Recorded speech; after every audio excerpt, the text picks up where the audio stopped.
বন্ধুরা, কেমন আছো তোমরা সবাই? আশা করি তোমরা খুব ভালো আছো আর আমিও খুব ভালো আছি। তো চলে এসেছি নতুন একটা মিনি ব্লগ নিয়ে, ভালো লাগলে সঙ্গে থাকো। আজকে বিকেলে গেছিলাম আমরা একটু ঘুরতে আমাদের বাড়ির পাশের বাউরে। এত সুন্দর জায়গা না বন্ধুরা, কি বলবো, গেলে মারিয়ে আসতে ইচ্ছা করে।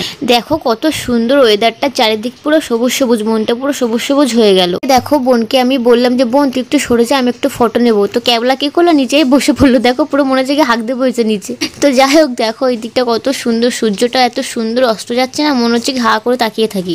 তো আজকে বোনকে একটা সারপ্রাইজ দেবো। বোনকে বলেছি তোর জন্য একটা সারপ্রাইজ আছে। বোন বলছে কি সারপ্রাইজ বল। তো আজকে আমরা বন্ধুরা বোনের জন্য একটা সাইকেল কিনতে যাব, নতুন সাইকেল। আর ওই দেখো আমার কালি। আমি যখন বন্ধুরা বাড়ি যাই না, ও ঠিক বুঝতে পারে যে আমি এসেছি। ও যেখানে থাকো না কেন ঠিক আমার কাছে চলে আসবে আদর খেতে। দেখো কত সুন্দর। দেখো বন্ধুরা, আমি দৌড়াচ্ছি, আমি ওকে ডাকছি কালি বলে, ও ঠিক আমার পিছনে পিছনে চলে আসে। সঙ্গে সঙ্গে ওর মেয়েটাও চলে আসছে। দেখো কত সুন্দর। পৃথিবীতে নিঃস্বার্থ ভালোবাসা একমাত্র এরাই। তো এইদিকে ছাগলগুলো ঘাস খেতে ব্যস্ত। তো দেখো এই জলটা কত সুন্দর, মনে হচ্ছে কি সমুদ্রের পাড়ে বসে আছে। হানিমুনে তো আর যাওয়া হয়নি, তাই জন্য এখানে বসে শখটা মিটিয়ে নিলাম। এখন আমরা বাড়ির দিকে রওনা দিয়ে দিয়েছি। দেখো আমরা এখন বাড়িতে যাচ্ছি। গ্রামের সবাই মিলে একটা ছোট্ট শিব মন্দির তৈরি করছে। দেখো কত সুন্দর না মন্দিরটা। আমরা রেডি হয়ে বেরিয়ে পড়েছি আমাদের গন্তব্যস্থলে।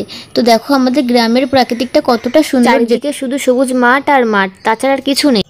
তো এটা হচ্ছে আমাদের সেই মেদিয়া ব্রিজ, যেখানে গরমকালে কয়েক হাজার হাজার লোক আসে, যার জন্য আমরা এই ব্রিজ পার হতেই আমাদের ঘন্টা পার হয়ে যায়।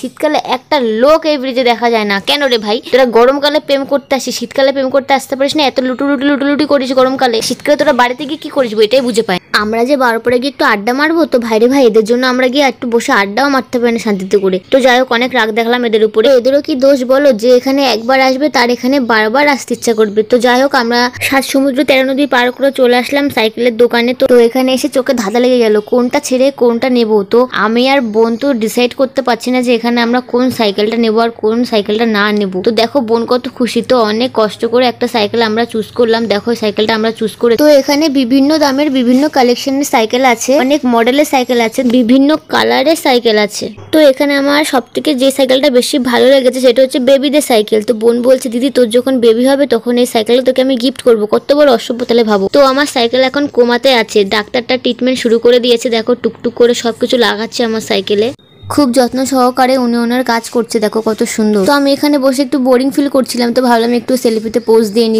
2 ঘন্টা বসে আছি সাইকেলের দোকানে এসে। তো এত গরম পড়েছে আর এত বিরক্তি লাগছে কি বলবো। দেখো সাইকেল আমার প্রায় রেডি হয়ে গেছে, শুধু একটু চাকায় ঝুলঝুলি ফুলগুলো লাগাচ্ছে, একটু ফিটফাট করছে। দেখো আমার সাইকেলটা কত সুন্দর চুংচুং হয়ে গেছে। তো কেমন লাগছে বলো সাইকেলটা? তোমাদের কার কার সাইকেলটা পছন্দ হয়েছে একটু কমেন্ট করো। আমার বোনের মুখে তো হাসি আর ধরছে না, আন্দাজ তো পাচ্ছে না। 6000 টাকা পকেট থেকে চলে গেল। আমার কত দুঃখ করে বাইরে ভাই, 6000 টাকা। দেখো 6000 টাকা থেকে মাত্র 100 টাকা আমার ফিরেছে। এত দুঃখের কথা আমি কোথায় রাখবো বলো।